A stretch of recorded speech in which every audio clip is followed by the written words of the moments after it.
Hello guys, welcome to our channel. In this video we will discuss about the length and breadth of a square increased by 30% and 20%.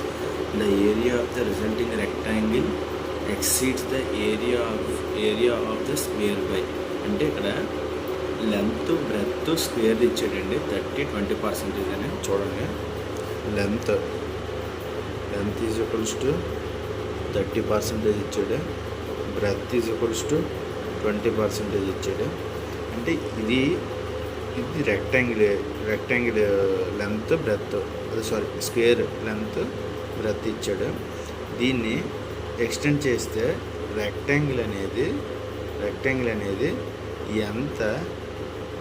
ఎంత అనేది extend చేసింది, అంటే ఇది అనేది length అనేది ఎంత extend చేసింది అని అడుగుతున్నాడు.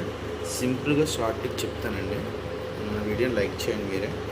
ఇప్పుడు లెంత్ ఇచ్చాడు, బ్రెత్ ఇచ్చాడు, లెంత్ బ్రెత్ ఇచ్చిన తర్వాత అంటే ఇంక్రీజ్ అయిందని ఆడే చెప్తున్నాడు. ఇంక్రీజ్ అయిందని చెప్తే మనకు తెలుసు కదా, ఒకే వాల్యూ రెండు వాల్యూలు ఇచ్చి సేమ్ దాంట్లోని పాజిటివ్ వాల్యూస్ ఉన్నాయి. పాజిటివ్ వాల్యూ ఉన్నాయి అనేసి అంటే అందులోని 30 × 30 ఇంక్రీజ్ అయింది 30, అలాగే 20% ఇంక్రీజ్ అయింది. పర్సంటేజ్ రాసుకునే ఇష్టం ప్లస్ 30 × 20/100 వేసుకుంటాం.